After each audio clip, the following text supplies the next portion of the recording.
¿Qué tal si nos ponemos de pies? Quiero invitarlo al libro de Hechos, capítulo 9. Yo le dije que posiblemente nos íbamos hasta final de año con este libro de Hechos, pero el próximo año estaremos con una temática muy similar que habla de no solo la presencia de Dios. Vamos a invocar la presencia de Dios porque el tema para el año 2022 es adoración. Entonces posiblemente entremos hablando o sigamos hablando del libro de los Hechos. Capítulo 9, versos del 1 al 6. Y hoy yo leo de la versión Reina Valera.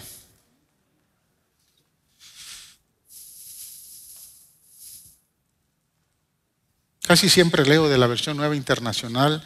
Hemos dicho que ninguna versión es mala, todas son buenas. Lo único que usted tiene que es acomodarse a la versión que usted más pueda entender, en el lenguaje que usted pues pueda aceptar mejor, ¿no? Pero Hechos, este capítulo en la versión Reina Valera dice algunos detalles que aunque la Nueva Internacional los omite, más adelante la Nueva Internacional en el capítulo 26 lo confirma. Pero yo quiero no entrar en ese aspecto bíblico, sino mejor leerlo de la versión Reina Valera. Dice la palabra: Saulo, respirando aún amenazas y muerte contra los discípulos del Señor, vino al sumo sacerdote y le pidió cartas para las sinagogas de Damasco, a fin de que si hallase algunos hombres o mujeres de este camino, los trajese presos a Jerusalén. Mas yendo por el camino, aconteció que al llegar cerca de Damasco, repentinamente le rodeó un resplandor de luz del cielo, y cayendo en tierra, oyó una voz que le decía: Saulo, Saulo, ¿por qué me persigues? Él dijo: ¿quién eres, Señor? Y él le dijo: yo soy Jesús, a quien tú persigues. Dura cosa te es dar coces contra el aguijón. Él, temblando y temeroso, dijo: Señor, ¿qué quieres que yo haga? Y el Señor le dijo: levántate y entra en la ciudad y se te dirá lo que debes de hacer. Gloria a Dios. Señor Jesús, estamos acá bendecidos, Señor, con tu presencia. Estamos acá dispuestos a recibir tu palabra. Nuestro corazón, Señor, nuestra mente, nuestro espíritu, Señor, está preparado para que tú nos hables. Háblanos desde tu corazón a nuestro corazón. Edifica nuestras vidas, fructifícanos, consuélanos y exhórtanos a través de tu palabra. Señor, porque a ti nosotros siempre te daremos toda la gloria, toda la honra y toda la alabanza. Gracias, Jesús. Amén y amén. Tome asiento, hermanos. La Biblia menciona que el antiguo nombre de Pablo, el apóstol Pablo, era Saulo, pero en realidad el nombre era Saúl, haciendo un poco de referencia a la vida de este hombre. Él señala ya en Filipenses que era de la tribu de Benjamín. Su padre le puso el nombre de Saúl en memoria del primer rey de Israel, que era el rey Saúl. Mas sin embargo, la tradición nos enseña que su nombre, que en su nombre le empezó a ser llamado Saulo en vez de Saúl, pero el nombre originario de este hombre era Saúl. La vida de él nos lleva a entender que un hombre originario de Tarso se tornó en un hombre muy religioso. Dice la palabra que fue entrenado a los pies de Gamaliel, uno de los eruditos, tanto con Nicodemo como Gamaliel fueron hombres eruditos en la palabra, y Gamaliel enseñó, instruyó a Saulo cuando era joven, cuando era pequeño. Y esto lo hizo a él un conocedor, un hombre conocedor de las Escrituras. Y como conocedor de las Escrituras lo hizo un hombre muy respetado, un hombre muy honorable dentro de los líderes del pueblo de Israel. También señala la palabra que era miembro del Sanedrín. El Sanedrín era la Corte Suprema de Justicia de Israel en términos de establecer, manifestar las leyes del pueblo. Y en el capítulo 7 nosotros nos damos cuenta que aparece él por primera vez cuando se está apedreando a Esteban. Y Saulo dio el consentimiento para la ejecución. ¿Por qué sabemos eso? Porque cuando Esteban fallece, le entregan las vestiduras al que daba el consentimiento. Y en este caso era Saulo. Al extremo, hermanos, que dice la palabra que se convirtió en un hombre implacable, viajando en todas las ciudades de Judea, de Samaria, de Galilea, hasta el norte de Israel, incluso a través de las fronteras, cruzando hacia Damasco, a 140 millas desde Jerusalén, para perseguir, para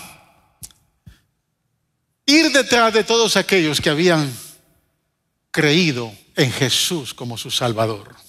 Me pregunto, ¿por qué este hombre religioso, respetado, refinado, se volvió implacable, hermano? Se volvió un hombre sin sentido de dolor, un hombre indolente, a perseguir y maltratar a aquellos que creían en el nombre de Jesús.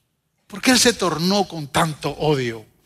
Es bien difícil entenderlo. Cada quien podemos tener nuestra propia explicación, pero yo creo personalmente que cuando Saulo vio el rostro de Esteban, como lo dice el capítulo 7, que cuando lo están apedreando, el rostro de Esteban se torna como un rostro angelical.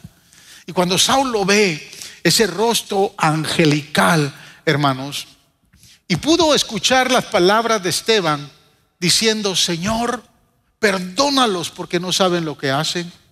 Yo creo que algo se rompió en el corazón de este hombre. Algo se rompió en el corazón de este llamado Saulo, al presenciar no solo la muerte de Esteban, sino también la realidad de su fe. Saulo fue sacudido porque estaba viendo a un hombre morir por la causa de alguien que él no estaba de acuerdo. Ver morir a un hombre que, proclamando su fe al borde de la muerte y perdonando a todos aquellos que lo habían apedreado, sabiendo que era contrario a la fe, a las enseñanzas religiosas que él había tenido, yo creo que ardió más en ira. ¿Cómo era posible que Esteban, siendo un hombre, había llegado al borde de la muerte sin necesidad de manifestar odio en contra de aquellos que lo estaban asesinando? No sé si usted me entiende lo que estoy tratando de decir. Porque no solo se trataba de presenciar la muerte, sino cómo murió y qué era lo que Esteban dijo. Como que le entró más odio. No sé si cuando usted ha conocido a alguien, yo he escuchado, escuche lo que voy a decir, yo he escuchado testimonios entre matrimonios donde el esposo es un abusador, un hombre con violencia doméstica, y entre más le pega a la mujer se queda callada, y más si es cristiana, empieza a orar y empieza a orar por él, y más odio le siente. Yo sé que aquí no hay ninguno de ellos, ¿no? Pero no sé, espero que no. Pero yo he escuchado esos testimonios, que cuando alguien está injuriando, maltratando a otra persona y la otra persona no responde como él quiere que responda, y más si es creyente, y como dice la Escritura, le pone la otra mejilla, más odio le da. Yo creo que personalmente ese odio implacable que le dio a Saulo fue de ver a Esteban morir de esa índole. Su inseguridad se convirtió en un reaccionador enloquecido para entonces perseguir la iglesia de Jesús.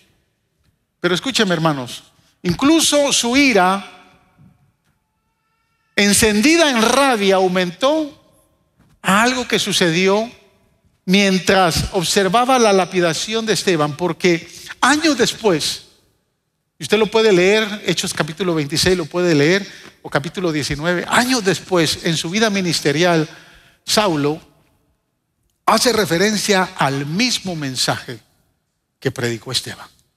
Y por eso yo creo, conectando lo que habla Hechos capítulo 26, yo creo que a él le entró ese odio al ver la fragilidad de un hombre que estaba muriendo por una causa, o la causa más justa que había escuchado la raza humana.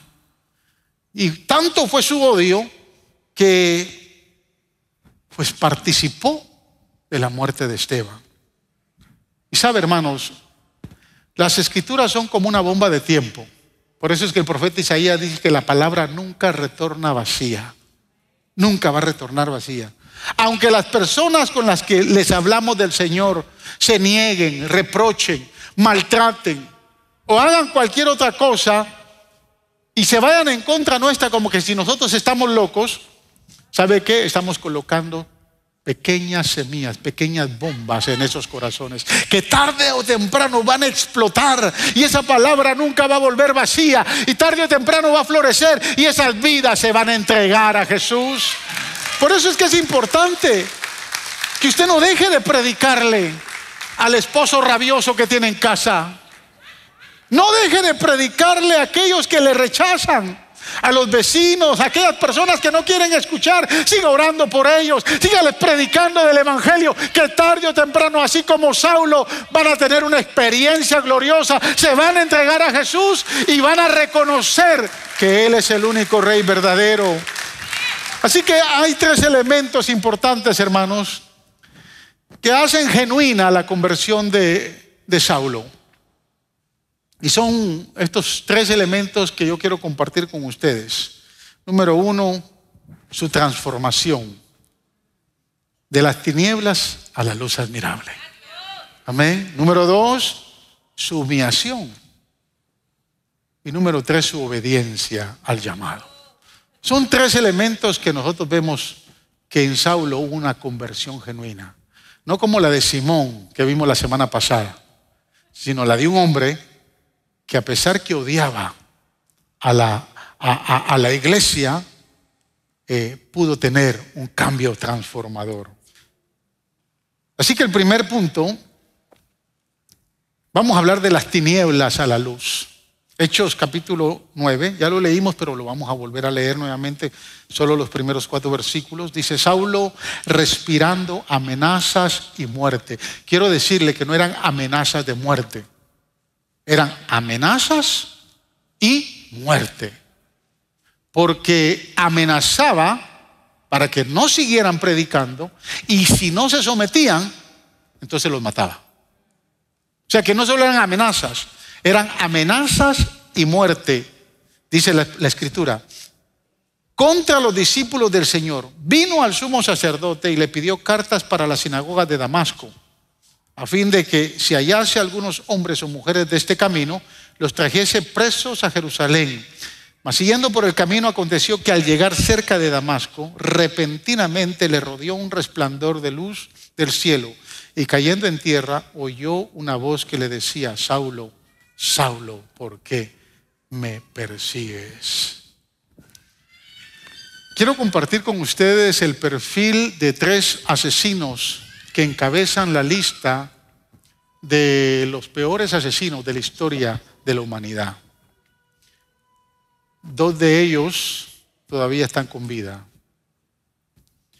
El primero es Samuel Little, un afroamericano, nació en Georgia en 1940. Es un asesino en serie que afirma con certeza haber acabado con la vida de 93 personas, todas mujeres, violándolas, abusando, de ellas. El FBI lo ha calificado como el asesino en serie más prolífico de la historia de la humanidad. Entre ellos hay una mujer. También las mujeres son malas, hermano. Isabel Bartori, le apodaban la condesa sangrienta.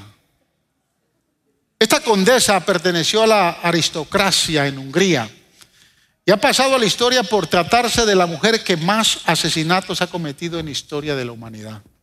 Son 650 las muertes que carga a sus espaldas. Todos ellos, crímenes motivados por su obsesión con la belleza. ¿Sabe qué hacía esta mujer? Mataba a las mujeres en serie, reunía toda la sangre, las ponía en su bañera y se bañaba con esa sangre.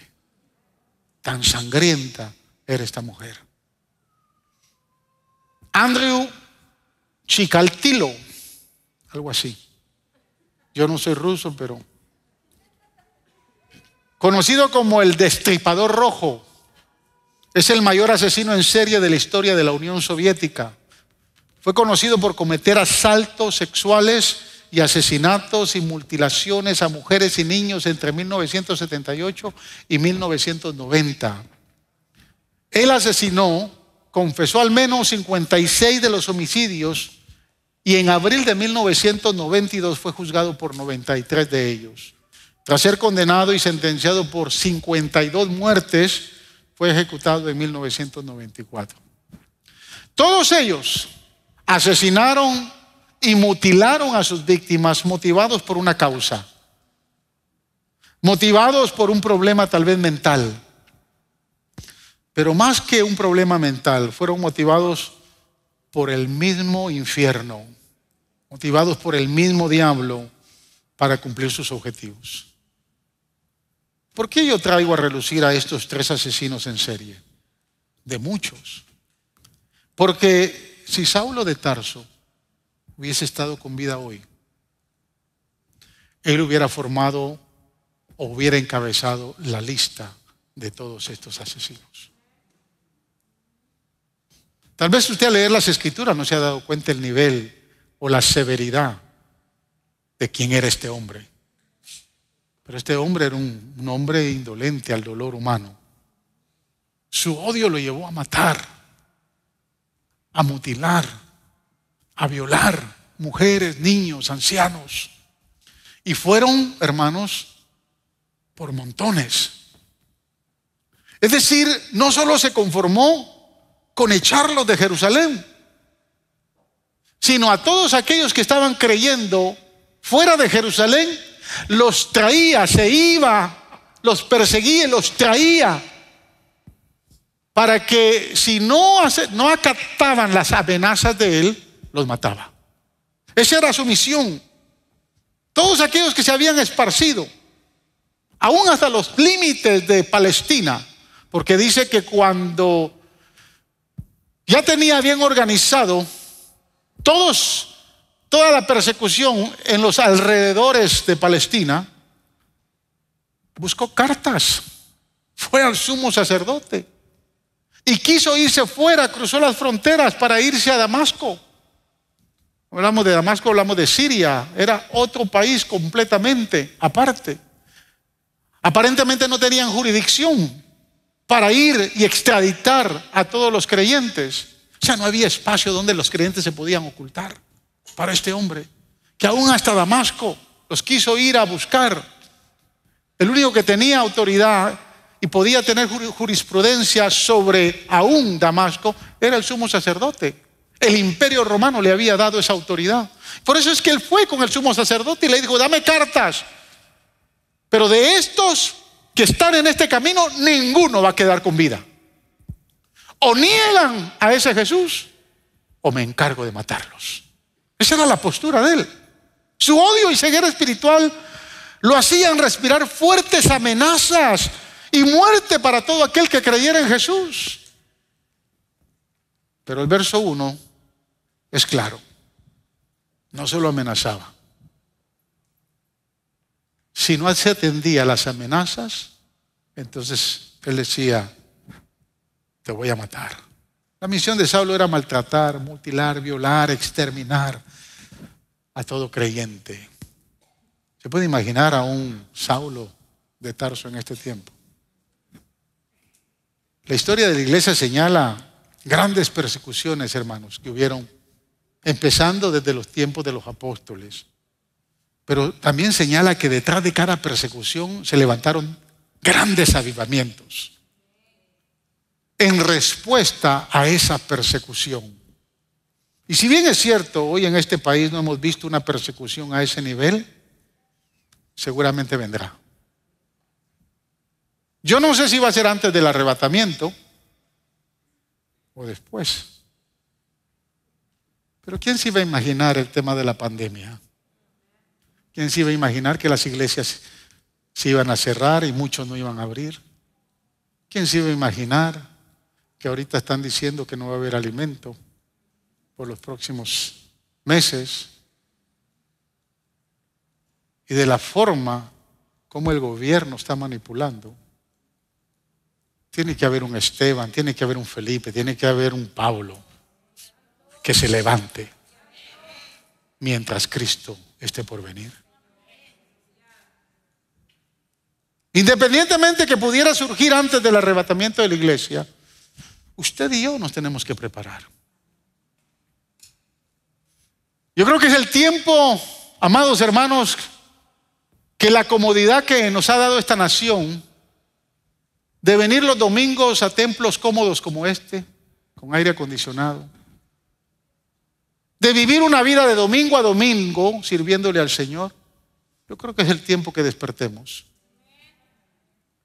Creo que es el tiempo donde tengamos que dejar por un lado muchas diferencias y nos unamos como iglesia para hacerle frente a lo que viene. Porque solo la iglesia es la que está deteniendo la manifestación del hijo del diablo, que es el anticristo. Pero antes de que se manifieste, la iglesia tiene una labor que hacer y es seguir predicando el evangelio. Mire, yo ayer prediqué un mensaje tan simple con el grupo de Arkansas. ¿Sabe cuál fue la diferencia? Y después entendí cuando me dijeron los hermanos lo que me dijeron. ¿Sabe cuál fue la diferencia? Que mientras yo predicaba, todos los que estaban ahí se quebrantaron y empezaron a llorar. Para mí fue algo, a mí me impresionó mucho eso. Porque yo estoy acostumbrado a predicarles a ustedes todos los domingos. Algunos me prejuician con la prédica, con su pensamiento. Otros tal vez son indiferentes y otros dirán, el pastor ya viene con lo mismo otra vez. O sea que no les estoy predicando, no les prediqué a ellos algo diferente. Y al final les pregunté, porque me extrañó mucho la reacción. Me dijeron, pastor, es que no hay nadie que nos predique. Queremos servicio presencial acá. Necesitamos a alguien que esté acá. Hambre de escuchar la palabra. Seguramente están conectados, pero no es lo mismo estar conectado que estar acá. Yo creo que es tiempo, iglesia, que nosotros entendamos que las cosas cambiaron. Que si usted se proyectaba con su negocio, con sus finanzas, no deje de proyectarse de esa manera, pero al menos entienda que Cristo está cerca y que quiere usarlo a usted. Y que quiere usarlo con un carácter para que se levante en el nombre de Jesús. Las persecuciones llegaron a la iglesia primitiva y llegaron por un Esteban, por un Felipe y por la transformación de un Saulo como este hombre. Yo me pregunto si Felipe, Esteban y Saulo se hubieran quedado domingo a domingo sentados en la sinagoga sin decir nada.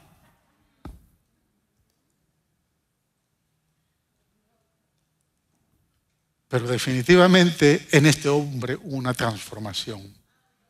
Hubo una humillación frente a la luz. Ese es mi segundo punto. Humillado frente a la luz. Observe versos 3 y 4. Mas siguiendo por el camino, aconteció que al llegar cerca de Damasco, repentinamente le rodeó un resplandor de luz del cielo. Y cayendo en tierra, oyó una voz que le decía: Saulo, Saulo, ¿por qué me persigues? Miren, esa misión de exterminar a la iglesia, de matar a todos los creyentes, camino a Damasco, Saulo tuvo una de las experiencias más extraordinarias que cualquier ser humano pueda tener sobre la faz de la tierra. Es conocer al Salvador, es tener un encuentro personal con Cristo, es saber, aleluya, que hay alguien más que quería gobernar su vida. Del cielo mismo vino el resplandor hacia su vida. Su encuentro no fue con humanos. No fue un extraterrestre que vio. Tampoco vio ángeles. Su encuentro fue con el mismo creador del universo. Su encuentro fue con Jesús, el Rey de Reyes y Señor de Señores. Fue el sol de justicia que vino a sacarlo de las tinieblas y llevarlo a su luz admirable. Aleluya. Fue aquel que dijo: yo soy la luz del mundo. El que iluminó a Saulo. La conversión de Saulo fue real, fue verdadera, fue de una profunda convicción que más adelante, cuando le escribe a los Gálatas en el capítulo 2 verso 20, dice: con Cristo estoy juntamente crucificado y ya no vivo yo, mas vive Cristo en mí, y lo que ahora vivo en la carne lo vivo en la fe del Hijo de Dios, el cual me amó y se entregó por mí. Aleluya. Que nuestra conversión, hermanos, haya sido igual, a la luz de la presencia de Dios, que produzca una convicción fuerte y que nosotros también digamos lo mismo: ya no vivo yo, mas vive Cristo en mí, aleluya, y lo que ahora yo vivo, lo vivo en la fe de aquel que me redimió, en la fe de aquel que me salvó, en la fe de aquel, aleluya, que me ha bendecido. Que podamos decir igual nosotros. Los versos 4 y 5 señalan que cayendo en tierra oyó una voz: Saulo, Saulo, ¿por qué me persigues? Él dijo: ¿quién eres, Señor? Y le dijo: yo soy Jesús, a quien tú persigues. Dura cosa te es dar coces contra el aguijón. La versión Nueva Internacional no dice esta frase.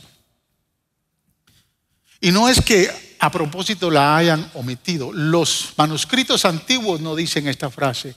¿Por qué Casiodoro de Reina quiso ponerla cuando hizo la traducción de la Biblia del Oso a la Nueva Biblia? Porque cuando usted lee en el capítulo 26 de Hechos, usted se va a dar cuenta que cuando él está haciendo su defensa contra el rey Agripa, él testifica, y Pablo menciona, y la Nueva Internacional lo describe, lo que Cristo le dijo en ese momento. Aunque los manuscritos originales no lo dicen, Casiodoro de Reina dijo: hay que ponerlo porque está en el capítulo 26. ¿Sí me está entendiendo lo que le estoy diciendo? Por eso es que la versión Reina Valera en este sentido es más completa. Pero no es que la versión Nueva Internacional esté incompleta. Simplemente en el manuscrito original no se encontraba.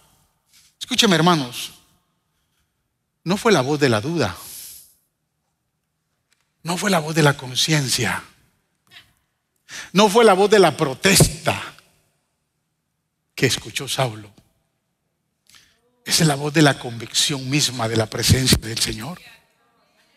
¿La ha escuchado usted alguna vez? ¿Ha escuchado la voz de la convicción de la presencia de Dios? Cuando le dice: lo que estás haciendo está mal. Quiero que hagas esto, no te rebeles más. Y ahí sigue el indio en su camino. No fue la voz del temor. No fue la voz de la duda. Si no fue la voz de la duda, ¿por qué usted sigue escuchando la voz de la duda? ¿Por qué sigue escuchando la voz del temor? Compartía con unos hermanos en estos días acerca de todo lo que se está dando. Pastor, ¿qué vamos a hacer? No vamos a hacer nada, vamos a glorificar a Dios porque Cristo está cerca. Yo estoy lleno de gozo porque hoy estamos viendo que la higuera está floreciendo y que la venida del Señor está pronto. Hoy podemos levantar nuestras cabezas en alto y como dice Lucas, nuestra redención está cerca. No le tenga miedo a lo que viene. Prepárese, pero dele gloria a Dios y llénese de ánimo, porque usted está a punto de experimentar el ser transformado, el ser arrebatado e irse a las nubes con el Señor. Fue el mismo Señor que le susurró en el oído a Saulo: Saulo, Saulo, detente y piensa en lo que estás haciendo. Porque el estar persiguiendo a estas personas es a mí que me estás persiguiendo, Saulito. Eso es lo que significa dar cosas contra el aguijón. Lo que estás haciendo, esa voz que escuchó él, lo que estás haciendo, muchacho, está mal. No son ellos a los que tú persigues. Es a mi novia a la que estás persiguiendo. Aleluya. Te metiste en problemas conmigo. No es con ellos el tema, es conmigo. Porque el que se mete con mi novia se mete conmigo, dice el Señor. Somos la novia de Cristo, amados hermanos. El que se mete con usted se mete con Cristo. ¿Cuántos casados hay acá? Levántenme la mano los casados. Los bien casados. Escúchenme, hermanos. El que se meta con su mujer, ¿se metió con usted? ¿Sí o no? Hay algunos que dirán que se la lleven, pastor.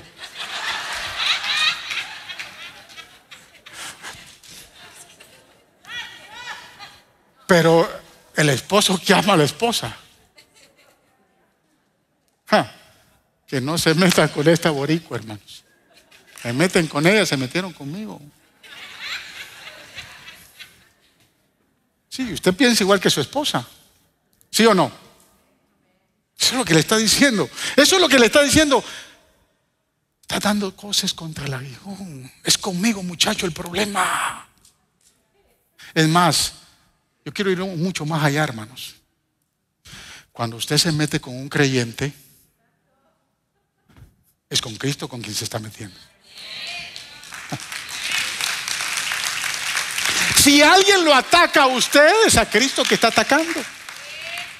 ¿Sabe por qué? Porque el mismo apóstol Pablo más adelante le dice a los filipenses que nuestra vida está escondida en Cristo, en Dios. Aleluya. Si alguien nos protege, si alguien nos cuida, si alguien provee, si alguien está tanto, es el novio que está a punto de casarse con nosotros, que somos su iglesia, y que nadie, podemos decir como decimos aquí en Texas, don't mess with Texas. No, don't mess with the church. No se metan con la iglesia de Cristo. Número 3. Estoy aprendiendo a predicar poco, hermanos. Es la obediencia del llamado de este hombre. Mire el verso 6. Él temblando y temeroso dijo: Señor, ¿qué quieres que yo haga? Y el Señor le dijo: levántate, muchacho, y entra en la ciudad y se te dirá lo que tienes que hacer, lo que debes hacer. Mire, ¿sabe cuándo nosotros sabemos que una persona se ha convertido genuinamente? Cuando pregunta: ¿qué quieres que haga, Señor? ¿Qué quieres que haga por ti? Me gustaba mucho ese cántico. Lo vas a tener que cantar, María. Esta muchacha está cantando espectacularmente, hermano. Dios la está usando preciosamente. Bueno, no solo ella, el grupo, ¿no? ¿Pero qué quieres que yo haga, Señor? El que no está convertido genuinamente siempre viene a buscar qué es lo que el Señor quiere que haga por él. Pero el que se convirtió genuinamente dice: Señor, ¿qué quieres que yo haga? Estamos a veces más preocupados de lo que el Señor puede hacer por nosotros que lo que nosotros podemos hacer por el Señor. Por eso es que a muchos les cuesta comprometerse a servirle a Dios. Y por eso es que tal vez muchos dejaron de servir, porque tenían su vista en el ojo humano. Y cuando las cosas no se hicieron de la manera como ellos querían, se enojaron y se fueron. Mire, dice el verso 6, que Saulo estaba temblando de temer, temblando y temiendo. Yo creo que son dos actitudes que hoy está perdiendo la vida de la iglesia. Son dos actitudes que ya nos están dando: temor y temblor. De momento parecen ser dos sinónimos, pero lo que nos invita es a tener honra, respeto y reverencia por la presencia del Señor. Saulo vio la luz, escuchó la voz y dice que temió. Yo estoy seguro que se arrodilló, temblando y temiendo. ¿Sabe, hermanos, que hay más respeto hoy en las cortes que en la casa de Dios? Hay más respeto para los jueces, para los policías, que para las autoridades espirituales. Hay más reverencia en la vida de la iglesia, en las calles, que en la vida de la iglesia. Se están perdiendo estas cualidades que nos distinguen: temor y temblor. Entre con un celular a una corte a ver si no se lo quitan. Y usted calladito ahí, aunque sin nada. Entra aquí con un celular y viene un servidor y le dice: hermano. Y usted se le queda viendo enojado y sigue con su... Falta temor y reverencia en la vida de la iglesia.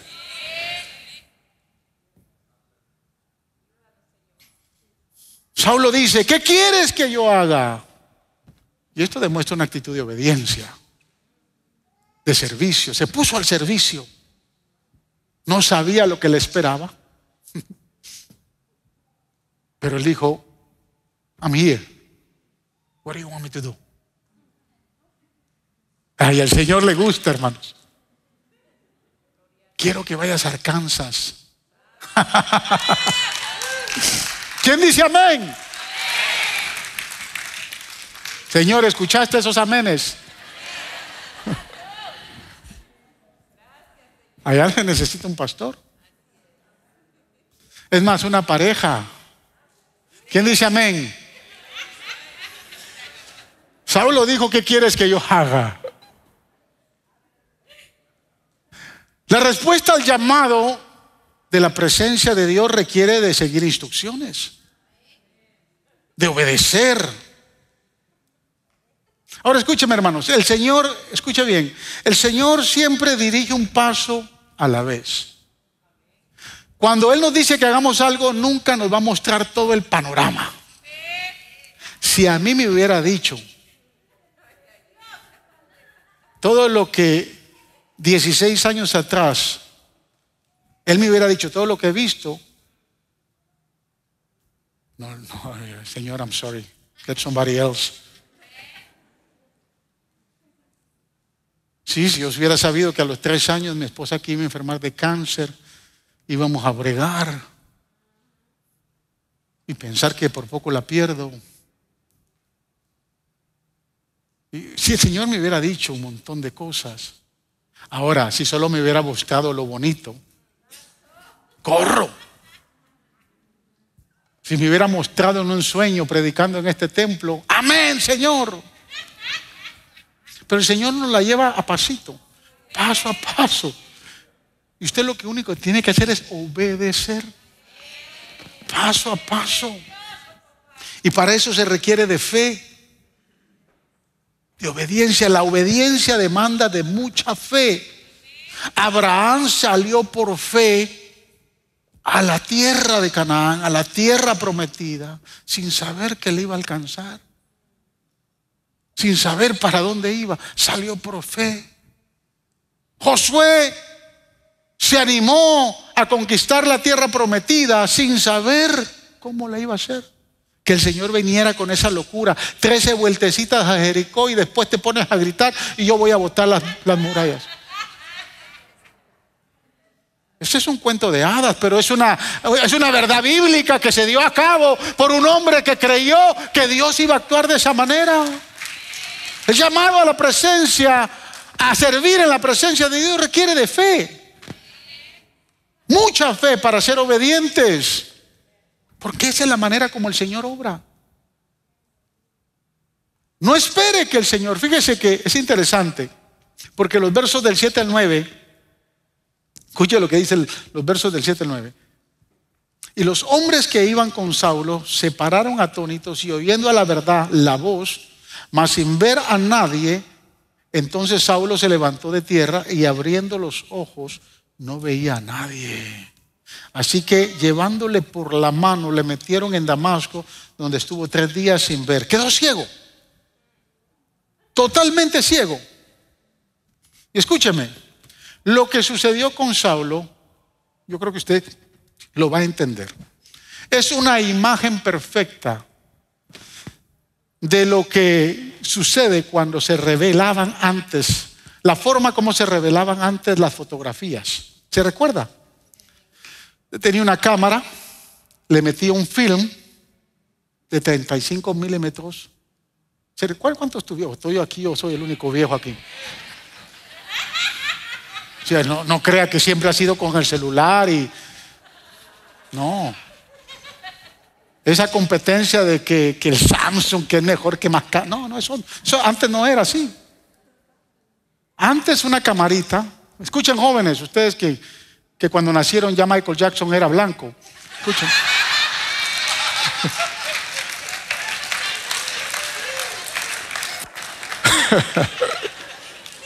Había cámaras, se destapaba, se metía el rollo y se tapaba.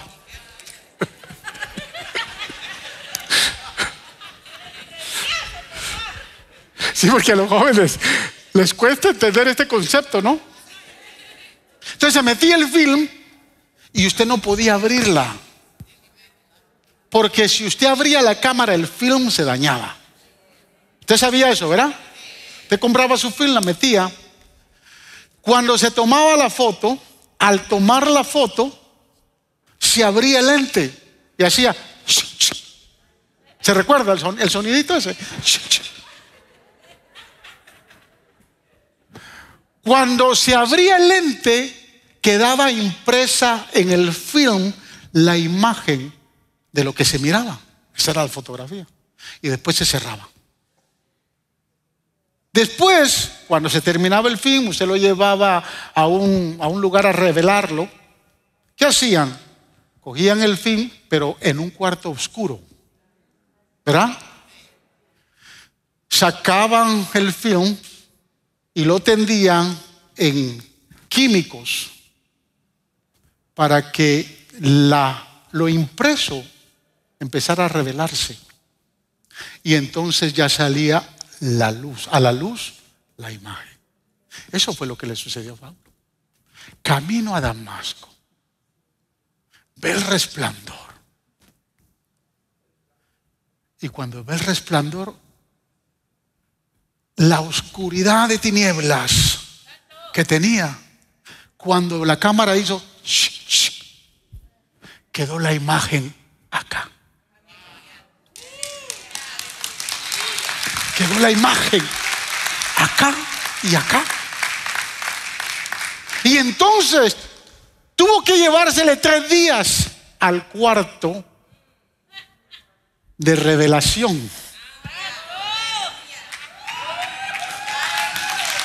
Y al tercer día llega un hombre llamado Ananías. Ahorita voy a ir ahí para terminar. Que cuando llega Ananías y le impone manos, entonces la imagen sale a la luz. Dice, wow. ¿Sabe qué tenía este hombre en el corazón? la imagen del que se le había revelado. Por eso es que se fue contra tiempo, contra montaña, contra la nueva persecución, contra todo. Por eso es que cuando Dios le dice a Ananías, mira, hay un llamado Saulo. Manda otro, le dijo Ananías. Yo a ese ni siquiera en foto lo quiero ver. Y Cristo le dijo, si no vas tú voy a enviar a otro, pero quiero que vayas tú, Ananías. Y va Ananías. Vas a ir a la casa, escuche bien, vas a ir a la casa de un llamado Judas. Ahí está Saulo. Wow, qué interesante, ¿no? Escuche los nombres: Ananías, Judas, Saulo. Esos nombres no eran alegóricos. Judas había traicionado al maestro. Ananías es el mentiroso del capítulo 5, que había muerto. Y Saulo representaba al rey Saúl. Qué lindo que el Señor hace esa fórmula de nombres, porque es el único que puede transformar nombres, hombres, para usarlos para su gloria. Me llamó mucho la atención esos nombres juntos. Y cuando llega Ananías, le impone manos. Dice que se le cayeron como escamas de los ojos y pudo ver. Y le dijo a Ananías, lo que siempre estará acá en mi mente y lo que siempre va a estar acá es la imagen de mi Redentor. Y por Él voy a morir, por Él voy a vivir, por Él voy a servir. Yo no sé qué hay en su mente y en su corazón cada vez que usted quiere servirle al Señor. Está la imagen del pastor, quite mi imagen de ahí. Está la imagen del otro líder, está la imagen de la iglesia, no. Que la imagen de Cristo esté en su mente y en su corazón. Que esté grabada ahí. Que esté grabada. Dios le dice a Ananías, escúcheme, ve. No se lo dijo a Saulo, se lo dijo a Ananías. Ve, porque a este muchacho le voy a enseñar cuánto va a padecer por mi causa. Si se lo dice a Saulo, creo que se raja. ¿No usted cree? Quiero terminar con esto. Quiero invitarlo a un viaje misionero pero vamos a ir al antiguo Imperio Romano.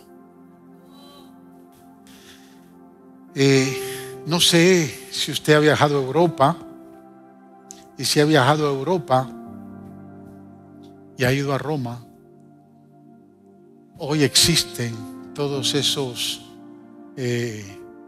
monumentos arqueológicos: el Coliseo, el Foro Romano, el Palatino, la Fontana de Trevi, el Panteón de Agripa, el Castillo de San Angelo, las catacumbas de Pancracio, el Arco de Constantino.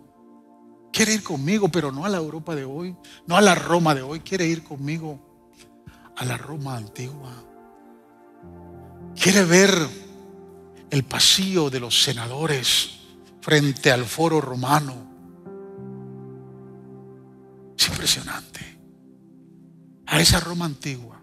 Sus calles son espectaculares, de piedra, pero de una piedra rosada,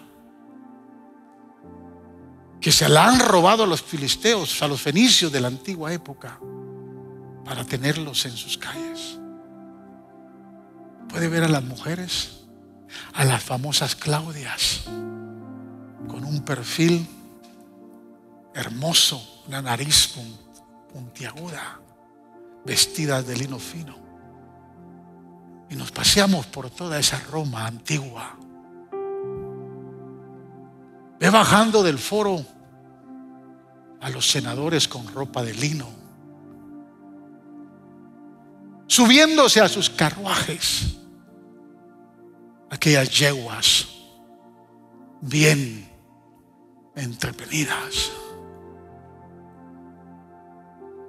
Y nos llama la atención todos esos monumentos preciosos de piedra de cuarzo, tallados a mano.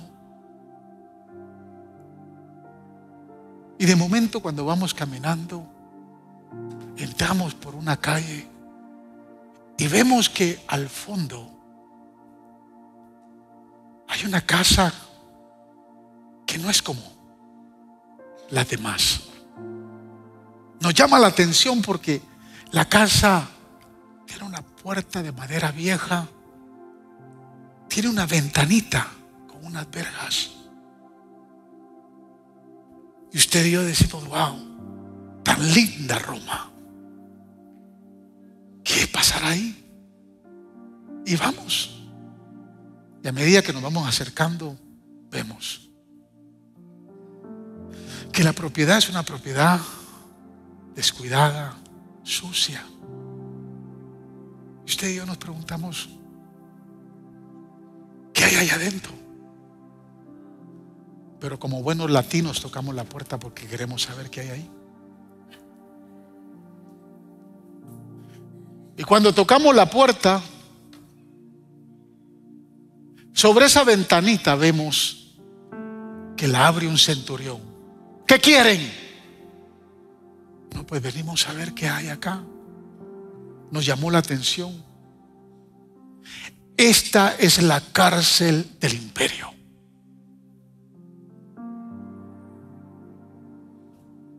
Y usted y yo decimos: ¿podemos entrar? ¿Podemos ir a orar por los presidiarios que están acá? Y nos dejan entrar. Cuando entramos, hay lámparas de antorchas en las paredes, pero muy bajo, muy bajo. Se siente húmedo el ambiente. Está oscuro. Y a medida que empezamos a caminar y a caminar, escuchamos la burla de los presidiarios, que nos hablan, se mofan de nosotros con un lenguaje obsceno. Ahí están los delincuentes del imperio. Pero nos llama la atención que hay una cárcel que está vacía. Pero la cárcel tiene una tapadera de barro. Y le preguntamos al centurión: ¿qué hay? ¿Qué es esa tapadera? Y él dice: es que ahí abajo están los enemigos número 1 del imperio. Se le conoce como el calabozo. Y usted y yo, valientes, le decimos al centurión: ¿podemos bajar? Dice: hay que bajar con cuerda, no se puede bajar, no hay escaleras. Pero nos animamos y empezamos a bajar. Cuando bajamos, está todo oscuro. Todo oscuro. Las paredes están mohosas. Hay agua que está corriendo.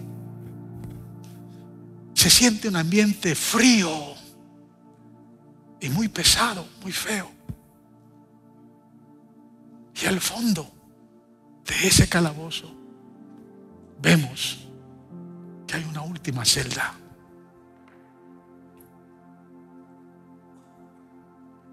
El centurión nos pregunta: ¿quieren ir a ver esa celda? Y usted y yo con miedo le decimos: pues sí, vamos a ver quién está ahí. Y toma una antorcha y con la antorcha nos va alumbrando el camino. Y a medida que vamos llegando a la celda nos damos cuenta que sobre una piedra está rendido un anciano.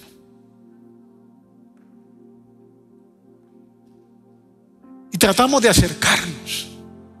Y cuando nos acercamos, vemos su espalda llena de cruces, marcadas por los látigos del imperio. Y el centurión dice: anciano, te vinieron a ver. Y el anciano se levanta. Y cuando se sienta, vemos que las marcas que tiene en su pecho son distintas a las de atrás. Porque en el pecho vemos muchas marcas que están hundidas. Son las piedras que ha recibido a través de los años. Él está en ropas menores, está muy delgado. Y de repente escuchamos que vienen 2 centuriones más. Y nos dicen: háganse a un lado. Abren la celda, cogen al anciano. Y nosotros nos asustamos y le decimos: ¿para dónde lo llevan? Lo llevamos al cepo. Es su último lugar. Y acompañado el anciano con los 2 centuriones, va caminando. Y escuchamos estas palabras pronunciar: he peleado la buena batalla. He peleado la batalla de la fe. Por lo demás me resta la corona de justicia que Dios tiene preparada para mí. Nosotros lo seguimos porque no sabemos qué es el cepo. Y cuando llegamos ahí, lo arrodillan, encadenan sus manos y sus brazos muy débiles al cepo y bruscamente le ponen la cabeza en ese tronco de madera que es el cepo. Vemos que el tronco tiene mucha sangre seca. Y uno de los centuriones dicen: llamen al verdugo. Y viene el hombre, el verdugo, con su rostro tapado, con una hacha afilada. Y vemos que ponen la cabeza en el tronco, en el cepo. Le remueven un poco el pelo viejo y canoso. Y el verdugo levanta el hacha y la deja caer sobre el cuello. Nos impresiona ver esa muerte. La tradición, la historia bíblica señala que así murió este hombre llamado Saulo, que se convirtió en el apóstol Pablo. ¿Sabe que Dios, cómo Dios le llama a eso? Éxito. Éxito. Porque éxito es saber estar en el lugar donde yo quiera, donde Dios quiere que yo esté, y que yo esté haciendo lo que Él quiere que yo esté haciendo. Eso es éxito. No lo que yo quiera, pero lo que Él quiere que yo haga.